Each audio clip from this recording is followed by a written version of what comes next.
Hello, welcome back to Wild Patch Homestead. My name is Steph. Today I'm going to get the dehydrator going. I have a lot of lovely mint, lemon balm.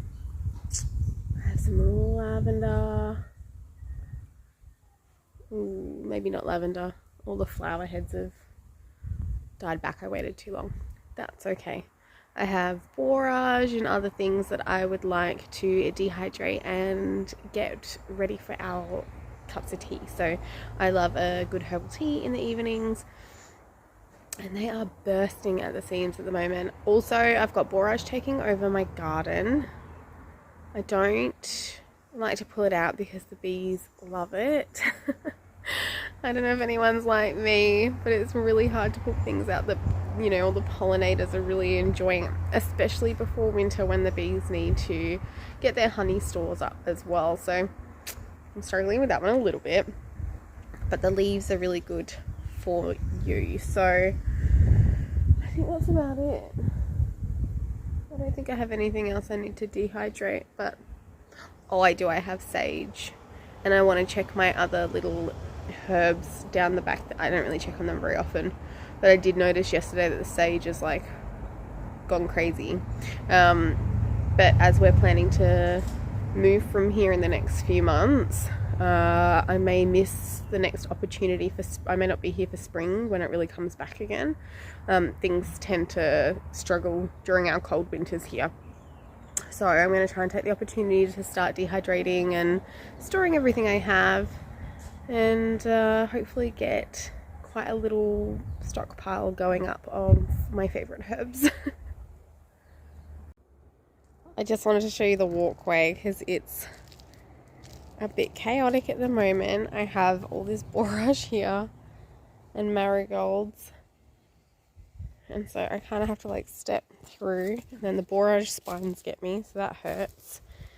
And then I have a dill here, which looks so cute, doesn't it? Oh, there's another one there. But dill gets ridiculously tall, so this will also slightly be in the way, but that's okay. See, look, the bees are so happy though. And they're really, I mean, it's still early and they're all over the place. I already had one get stuck in my hair, so yay. So here we have my pot of mint and a pot of lemon balm. I put them in pots because they are extremely invasive and can really take over your garden if you're not careful. So I'm pretty rough and ready with the mint and lemon balm. It grows back beautifully, and I honestly just break it off at the base. And that's all I do. I just go through. I pick different areas that I'm going to pull it from so the plant doesn't look like it's like bare, I guess. So, I mean, obviously you can get secateurs as well. And I'm just going to grab some bundles of each of them, ready for the dehydrator.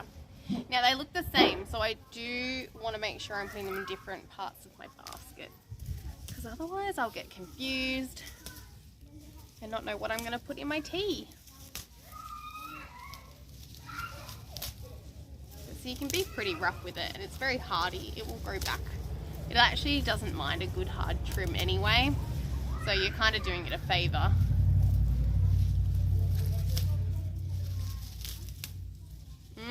Smells amazing. Okay. So I've got my mint and my lemon balm.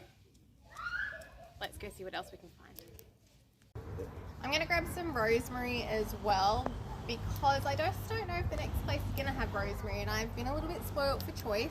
I normally just come out here and grab rosemary fresh, but thinking about it, I really should get some cuttings done, and in the meantime I'm going to dehydrate a bunch, so I have plenty of rosemary in the pantry.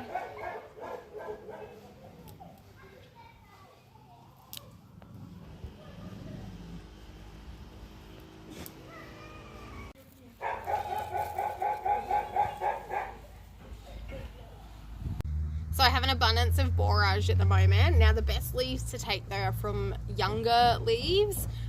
So I have a lot of mature plants here, but I'm going to try and find some youngsters and take some leaves from there. My dogs did get into my garden a moment ago and trampled some borage, so I'm going to pick through and see what I can find. This one's probably perfect. It's not flowering yet and it's nice and young. Now you can do this with gloves because they have got like fine hairs all over them.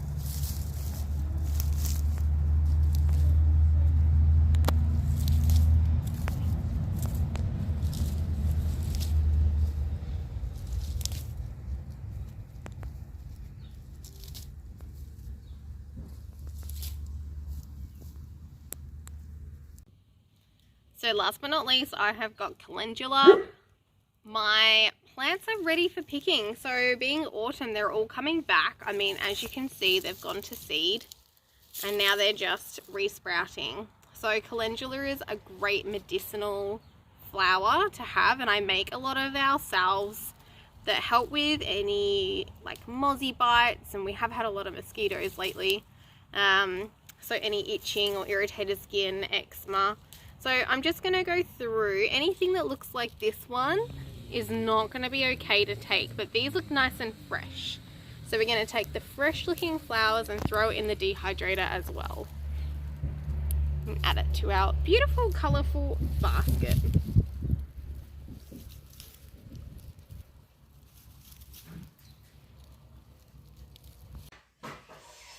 So we're back inside in the kitchen. Here's my dehydrator. So I've washed all my trays and I'm just going to lay everything out on here. Now you can wash, you know, everything if you want to.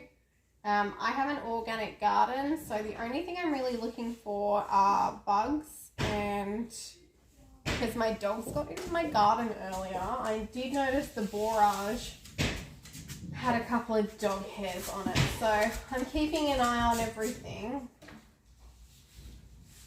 But that's pretty, otherwise I just like pretty much just throw it on the tray and dehydrate it and get it all ready to pop into jars. That's it.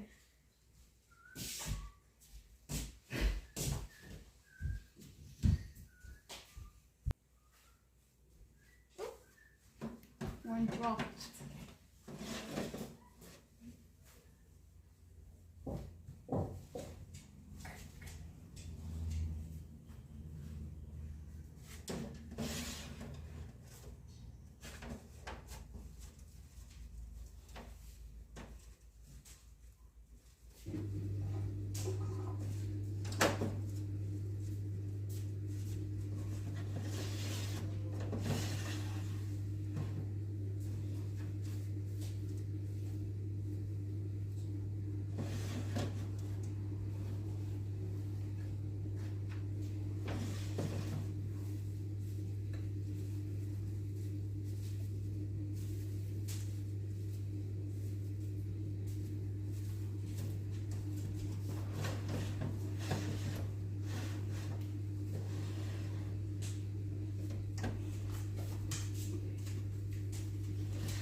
You got it?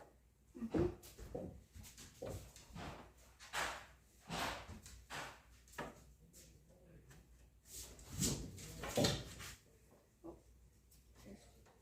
I think that's it.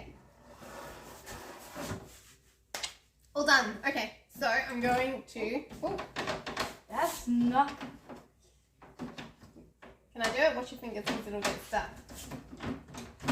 This is the problem with these things. It is not, it's just the bottom tray. Right, so shut that up properly. Shut. Goes on. I've put that on the lowest setting. I'll try and get the camera up there. It's awkward because I've got the printer and all sorts of stuff. It's a communal zone. But my dehydrator tells me where to put it for herbs, where to put it for vegetables, fruit, that kind of thing. But basically it's just the lowest temperature. I might be able to just see. So it says between 35 to 52 degrees Celsius or 95 to 125 Fahrenheit. So I hope that helps. My mum has a dehydrator that doesn't have a temperature gauge on it, and her herbs tend to burn. So just keep that in mind. These ones that are temperature controlled work beautifully. But basically, I'm going to leave that until they're nice and crunchy. If you are keeping the stems, make sure that stem is nice, like snaps. It gives you a nice like crack sound, because that's what you're looking for. Yeah, whereas the leaves, you know, sometimes I just strip them off, and because it's all dried, they just crumble straight off into the container that I'm using. But that's pretty much all I do. And then once they're done, I just add them to the jars that I'm going to keep them in. Bob's your uncle, really. Really easy, really simple. I'd say this takes maybe 24 hours. It does depend on the humidity and all sorts of different things, but I don't know, I don't really time things. I just let it go until it's dry, and sometimes I turn it off and then I get busy and I don't take it out, and so then I have to turn it on for a few more hours. It just is what it is. But that's pretty much the dehydrator, and you know, I'm glad that you got to come along with me into my garden. It's felt very bare lately since I took out the tomatoes and the pumpkins, so it's nice to get back in there again. Well, thank you very much. I'm going to get back to it. It was a busy day. A lot of renovations going on at the moment, so busy. But I did want to get this sorted before I forget and get the dehydrators running. So thanks again. I will see you again very soon. See you later. Bye.